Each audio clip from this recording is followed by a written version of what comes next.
اللہ من الشیطان الرجیم بسم اللہ الرحمن الرحیم الم تر الی الذین خرجوا من دیارہم وہم الوف حذر الموت، کیا آپ نے ان لوگوں کو نہ دیکھا جو اپنے گھروں سے نکلے اور وہ ہزاروں کی تعداد میں تھے اور موت کے ڈر سے نکلے؟ فقال لهم اللہ موتوا، اللہ نے انہیں فرمایا مر جاؤ، ثم احیاہم، پھر اللہ نے انہیں زندہ کیا۔ ان اللہ لذو فضل علی الناس، بے شک اللہ لوگوں پر بہت عظیم فضل والا ہے، ولیکن اکثر الناس لا یشکرون، لیکن اکثر لوگ شکر ادا نہیں کرتے۔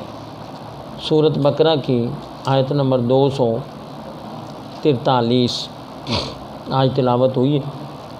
اس آیت میں ایک واقعہ کی طرف اشارہ ہے۔ حضرت موسیٰ علیہ السلام، اب یہ جو مختلف واقعات علامہ جلال الدین سیوطی الدر المنصور جلد 1 صفحہ نمبر 310 اور باقی تفاسیر کے حوالے سے یہ سنا رہا ہوں۔ حضرت موسیٰ علیہ السلام کے خلیفہ ہیں حضرت یوشع بن نون، اور ان کے خلیفہ ہیں حضرت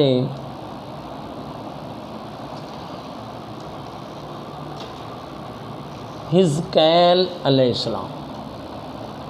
یہ اصل لفظ حزقیل ہے، یہ بھی اللہ کے نبی تھے۔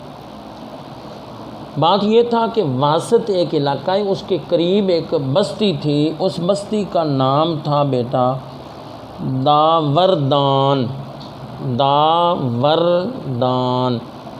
اس بستی میں طاعون کی بیماری آ گئی،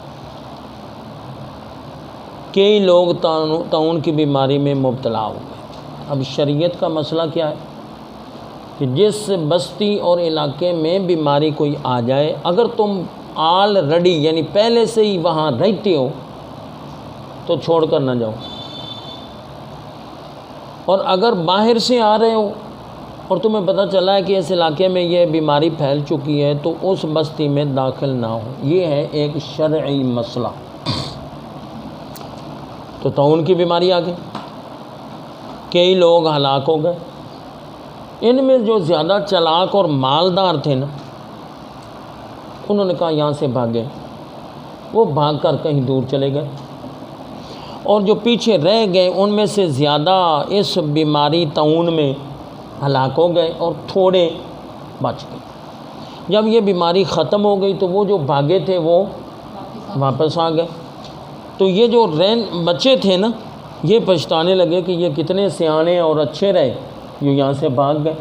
ارادہ یہ کیا کہ آئندہ کو ایسا کوئی معاملہ ہوگا تو ہم بھی یہاں سے بھاگ۔ خدا کا کرنا یہ ہوا کہ سال بعد پھر طاعون کی بیماری وہاں۔ اب یہ جو بھاگے تھے یہ تھے 4000، تو سال یا 2 سال کے بعد پھر بیماری جب آئی تو یہ 40,000 ان کی تعداد تھی۔ تو یہ سارے بھاگ گئے، وہ سابقہ تجربے کی بنا پر بہت دور چلے گئے۔ پہاڑوں کے درمیان وادی ہوتی ہے، نشیبی علاقہ، 2 پہاڑوں کے درمیان جو نشیبی علاقہ ہوتا ہے اس کو کیا کہتے ہیں؟ وادی۔ تو بہت بڑی وادی میں یہ ٹھہرے۔ جب یہاں ٹھہرے تو اللہ نے فرشتہ بھیجا، اس نے یہاں چینخ ماری، یا ویسے اللہ نے فرمایا مر جاؤ، یہ سارے مر گئے۔ 8 دن گزر گئے جی، جسم سے بدبو بہت بری قسم کی۔ قریب رہنے والوں نے کوشش کی کہ ان کو تدفین کریں، مگر اتنے 40,000 کو تدفین یا غسل دینا کون سا آسان کام۔ انہوں نے پھر 4 دیواری کی، اور چلو کوئی درندہ وغیرہ نہ ہی آئے گا۔ حضرت حزقیل علیہ السلام جب یہاں سے قریب گزرے تو آپ نے دیکھا ہڈیاں ہی ہڈیاں۔ یا اللہ یہ کیا ہے؟ فرمایا اے میرے نبی، ان کو فرما کہ تم گوشت لگ جاؤ، جب گوشت لگ جائیں پھر کہنا اللہ کے حکم سے زندے ہو جائیں۔ تو ایسے ہی ہوا، اللہ نے مرنے کے بعد ان کو دوبارہ زندگی عطا فرما۔ یہاں علماء نے سوال بھی کیا کہ موت کے بعد تو زندگی نہیں ہوتی، دنیا کی زندگی، یہ دوبارہ کیوں زندہ ہوئے؟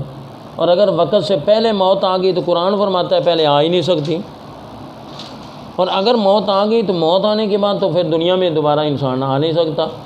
علماء نے جواب دیا ہے ان کی دنیا کی زندگی ابھی مکمل نہیں ہوئی تھی، یہ جو ان پر موت آئی تھی یہ بطور عذاب آئی تھی، بہرحال یہ زندہ ہوئے اور کافی عرصہ رہے، ان کی نسلیں بھی چلیں۔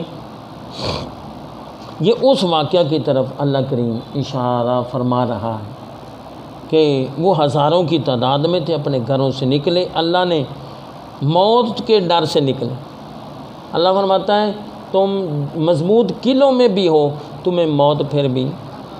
حضرت خالد بن ولید آخری وقت آیا نا تو آپ فرمانے لگے میرے جسم کو دیکھ لو، ایک ذرہ بار ایسا نہیں ہوگا جہاں تلوار، نیزے، بھالے کا زخم کا نشان نہ ہو، مگر دیکھ لو میں اپنی بستر پہ مر رہا ہوں، مجھے شہادت کی موت نہیں ملی۔ اللہ کے سیف اللہ ہے۔ تو آج کا یہی ہمارے لیے سبق ہے، درس ہے، موت سے نہیں بھاگنا چاہیے، اللہ کی تقدیر پر مکمل اعتماد اور یقین رکھنا چاہیے۔